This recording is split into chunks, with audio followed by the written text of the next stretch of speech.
Hello everyone. So today I am again continuing my discussion for the smart camera installation and why I went with the TP-Link Tapo ecosystem enabled smart devices, mainly the pan and tilt camera that I've shown you the unboxing of. Those were the outdoor cameras, and another being the smart hub that that gets everything working all together. Now before we begin, the discussion on why I went for smart camera installation. Why couldn't I have this DVR and the camera setup deployed at my home premises? I just want to explain what were the disadvantages specific to my case for not going for that DVR type of setup. And maybe the points that I'm calling out might help you also to decide as per your use case of the CCTV cameras.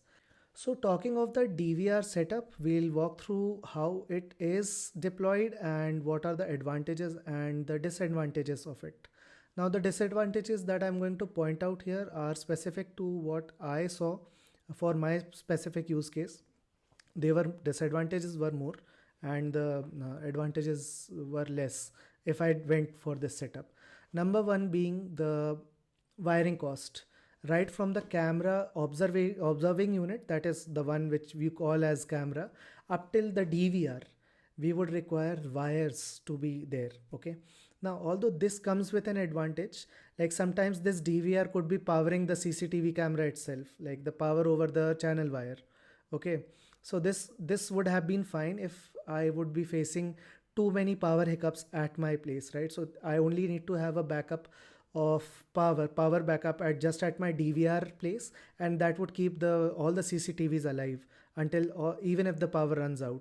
So this is one thing, that I only need to have one centralized power backup, and there would be only one centralized place of recording, and which I can keep very safe in my premises.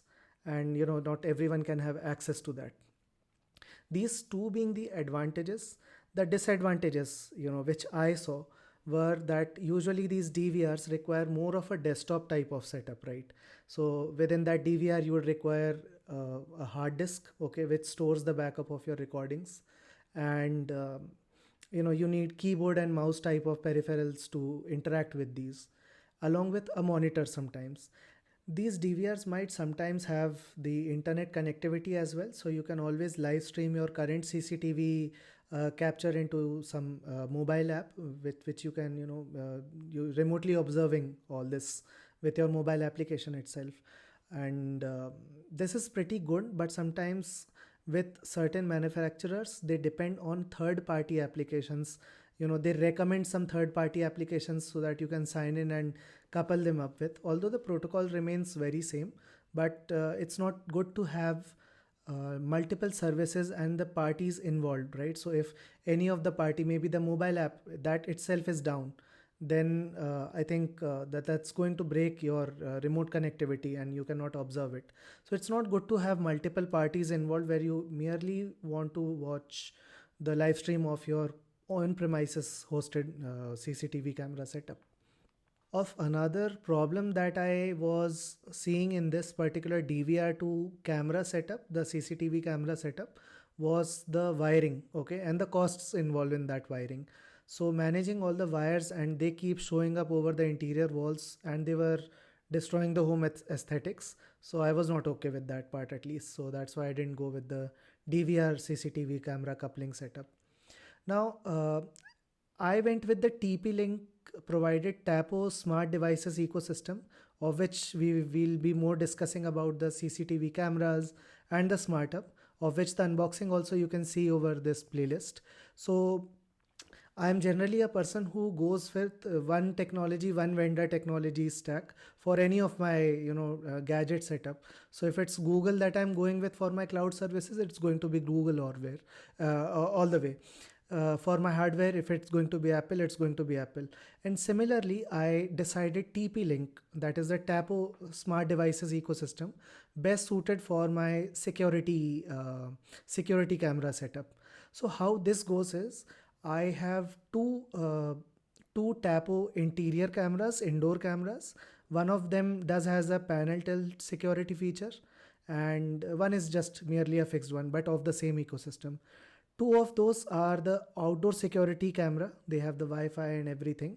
And the model number that I can recall is C250WS. And one more device that impressed me the most all over this stack was the Tapo H200 Smart Hub, and of which the unboxing is also given over this playlist. Now each camera unit does has an SD card slot into it, okay? But what I got advantage of is the H200 Smart Hub, okay? Again, that's the Tapo ecosystem enabled device. Now what this Smart Hubs let me do is, it lets me insert just one SD card, and it pairs with all the SD card with all the CCTV camera units with the Wi-Fi. Okay, so there are no wiring costs involved in this. Okay, then I have only one place, just like how I would have in the DVR setup, right? Just one place where all my recordings are. So all the four cameras in my house premises, maybe two indoor, the two outdoor ones, they stream data to this particular smart hub, and all the data, I mean all the playback, gets stored in the SD card that I've mounted over the smart hub. So even if someday my camera gets stolen, if they get broken, whatever happens, at least the playback until the camera was functional, that stays in my smart hub, which is, I think you'll see in that unboxing video, which is only the size of my palm. And I can just place it safely with maybe a small power backup, not that big type of a UPS deployment that I would require as I would require it for a DVR. Yes, one specific disadvantage that I get, but it's fine because I have a number of advantages with such a setup. The one disadvantage that I saw was each of my camera is deployed at a very different location, right? So if the power goes off for one part of my home, multi-phase electric supply might know the problem. So if power supply goes off for half of my home, right, then the CCTV camera would also get non-functional for that part.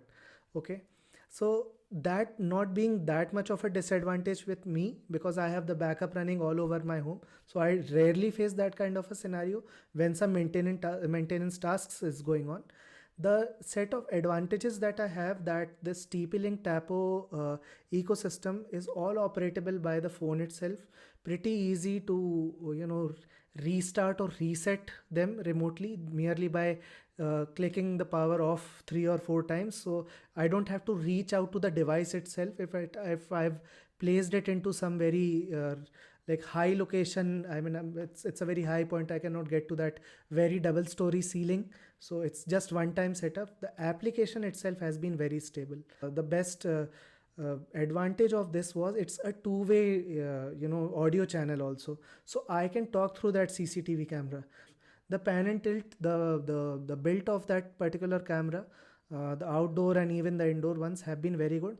The one of the indoor ones I've been using, it's now for 3 years I've been using it, and because of that good impression only, and very reliable recordings that I got with it, I went ahead with you can say with all the entire ecosystem, that is that I could place my money into it. So that's what, like, the opinion of this TP-Link Tapo ecosystem of the CCTV cameras and security thing that worked for me in my specific case. I was not willing to have very initial setup, a high setup cost required to place a DVR TV camera, and I mean the monitor, the keyboard, mouse, and dedicating a space to it, more of a desktop like, as I mentioned.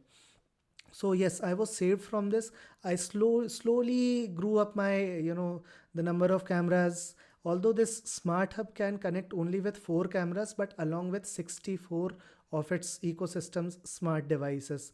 That I think is a very good point, because not every time cameras will be required for security. Sometimes window closed or not type of sensors. I think the Tapo ecosystem does has that type of device, whether it can monitor whether your windows are open or not. You just have to stick it around with the 2 parts of that window. So it enables me with more integrations of the smart devices, and I can just take my mere camera setup to a more smart home camera setup.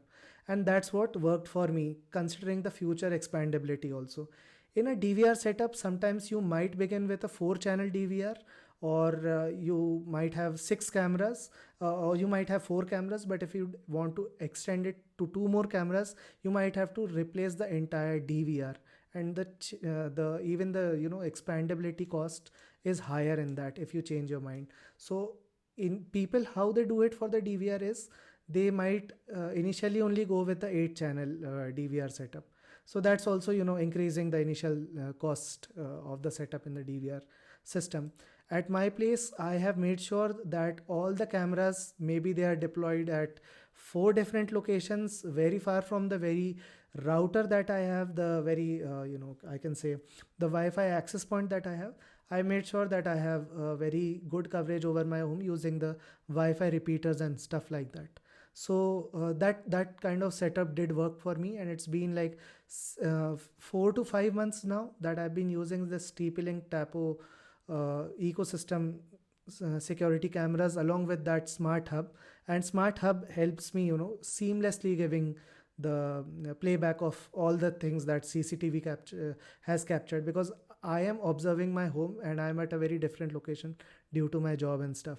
So that's what worked for me, and I hope that video helped you also to understand what to consider, what not to consider, what it comes up with.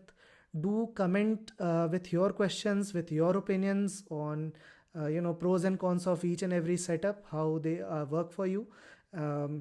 Until then, and for all the videos that are coming on this playlist, maybe as I unbox the different devices in the same ecosystem, or maybe they are of good use from some other ecosystem as well, I'll keep posting into this video.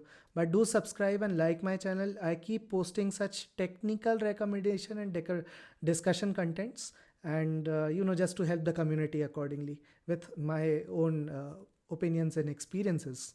This is Abhyuday Shukla signing off. Until we meet next. Bye bye.